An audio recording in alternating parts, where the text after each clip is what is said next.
اور پھر ultimately chief justice Sindh high court کو مجبور ہو کر وہ مقدمہ ہمارے سامنے مقرر کرنا پڑا تھا۔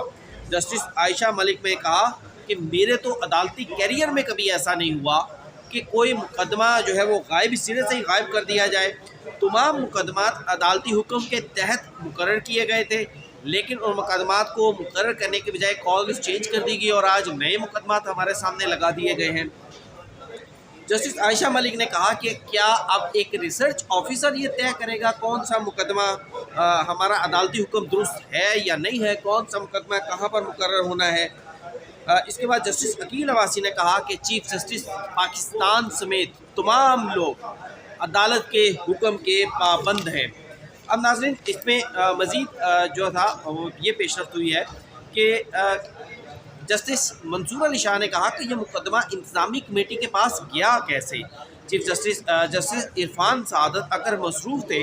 تو کوئی اور جج آ جاتے اور کمیٹی کا یہ اختیار نہیں تھا کہ وہ مقدمے کو یوں تبدیل کرتے۔ تو جسٹس عائشہ ملک نے آبزرویشنز دی، ان کی جانب سے کہا گیا کہ 26ویں ترمیم کے تحت مقدمہ بنتا ہے یا نہیں، یہ بحث ہمارے سامنے اس عدالت میں بھی ہو سکتی تھی۔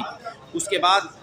وکیل صلاح الدین جو کہ جنہوں نے پہلے بھی عدالت کے نوٹس میں یہ بات لائے تھے کہ آج مقدمہ سماعت کے لیے مقرر نہیں، انہوں نے کہا کہ جناب صحافیوں سے متعلق از خود نوٹس ایک مقدمے میں لیا گیا تھا، اس مقدمے کے دوران بھی کمیٹی کے اختیار کو کہا گیا تھا کہ وہ عدالتی اختیار سے اوپر نہیں ہے۔ اس کے بعد جسٹس عائشہ ملک نے کہا مجھے سمجھ نہیں آ رہی کہ 2 یا 3 ذہنوں کے مقابلے میں ایک چیف جسٹس کیسے بہتر ہو سکتا ہے۔ جس کے بعد جسٹس منصور علی شاہ نے کہا کہ یہ مقدمہ کسی دوسری عدالت میں بھی مقرر نہیں ہو سکتا تھا۔ اس کے بعد عدالت نے additional registrar supreme court of Pakistan کے حوالے سے تاریخ میں پہلی دفعہ ان کو توہین عدالت کی کارروائی کرتے ہوئے شو کا نوٹس جاری کر دیا ہے۔ ویسے عمومی طور پر تو یہ ہوتا ہے کہ جب عدالت میں کوئی توہین عدالت کی درخواست آتی ہے تو سب سے پہلے نوٹس جاری کیا جاتا ہے، پھر اس کو سنا جاتا ہے، پھر اس کو سننے کے بعد اس کے اوپر عدالت جب مطمئن ہو کہ واقعی کچھ توہین عدالت کی کارروائی ہوئی ہے تو پھر اس پر شو کاز نوٹس جاری کیا جاتا ہے۔ لیکن یہاں پر ایڈیشنل رجسٹرار کے معاملے پر مقدمہ مقرر کیوں نہیں کیا گیا؟ اس معاملے پر جسٹس منصور علی شاہ نے نوٹس کرنے کا جو معاملہ تھا اس کو سکپ کرتے ہوئے ڈائریکٹ شو کاز نوٹس جاری کر دیا ہے۔ یہ سپریم کورٹ آف پاکستان کی تاریخ کا ایک بڑا اہم واقعہ ہے۔ دیکھنا یہ ہے اب اس مقدمے کو کل تک سماعت کے لیے مقرر کیا گیا ہے، لیکن میری بہت سارے وکلا سے اس معاملے پر بات ہوئی ہے، ان کی جانب سے یہ کہا گیا کہ دیکھیں آئین جو ہے اور اس کے ساتھ ساتھ جو قانون ہے پریکٹس اینڈ پروسیجر ایکٹ کا، اور اس کے تحت پریکٹس اینڈ پروسیجر کمیٹی کو یہ اختیار دیا گیا ہے کہ وہ اگر کسی بھی مقدمے میں دیکھے کہ اس میں آئینی کی تشریح کا معاملہ ہے یا نہیں ہے تو وہ اس کے حساب سے اس کو کیٹیگرائز کر کے مقدمے کو تقسیم کر دے گی۔ اب سوال یہ وکلا کی جانب سے یہ اٹھایا جا رہا ہے اگر کسی مقدمے میں آئین کی تشریح کا معاملہ تھا تو جسٹس منصور علی شاہ اس مقدمے کو سن ہی نہیں سکتے تھے، کیونکہ اب 26ویں آئینی ترمیم کے بعد جب تک یہ ترمیم فیلڈ میں ہے تو ججز کو بھی آئین کا احترام کرنا چاہیے۔ اب میری اس حوالے سے جس بھی وکیل سے بات ہوئی ہے ان میں سے اکثریت اس بات پر اتفاق کرتے ہیں کہ جب تک 26ویں آئینی ترمیم فیلڈ میں موجود ہے، قانون موجود ہے، آئین موجود ہے،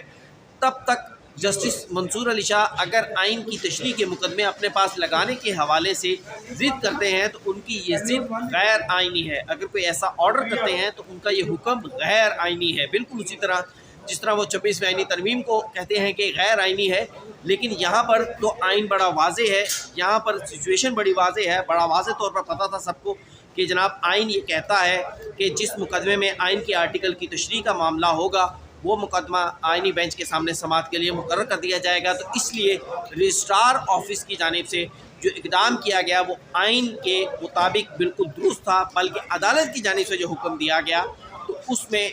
یہ چیز کا بھی امکان ہے کہ جو عدالت کی جانب سے حکم دیا گیا وہ دراصل آئین کے خلاف تھا۔ اب اس معاملے کو نمٹنا کہاں ہے، اس پر بھی میں نے مختلف لوگوں سے آراء لی ہے، تو بظاہر یوں لگتا ہے کہ کل جب سپریم کورٹ آف پاکستان میں یہ مقدمہ اگر سماعت کے لیے مقرر ہوتا ہے، یہ بینچ اس کو ٹیک اپ کرتا ہے دوبارہ سے، تو پھر ممکنہ طور پر اس میں یا تو اس 3 رکنی بینچ کے اگینسٹ ایک لارجر بینچ بنایا جائے گا، یا پھر اس 3 رکنی بینچ کے اگینسٹ یا ممکن ہے کہ 26ویں آئینی ترمیم کا مقدمہ کل ہی اس یا آئندہ 1-2 روز میں اس کو 27 جنوری کو جو لگایا جا رہا ہے اس کی بجائے اس کو آئندہ 1-2 روز میں ہی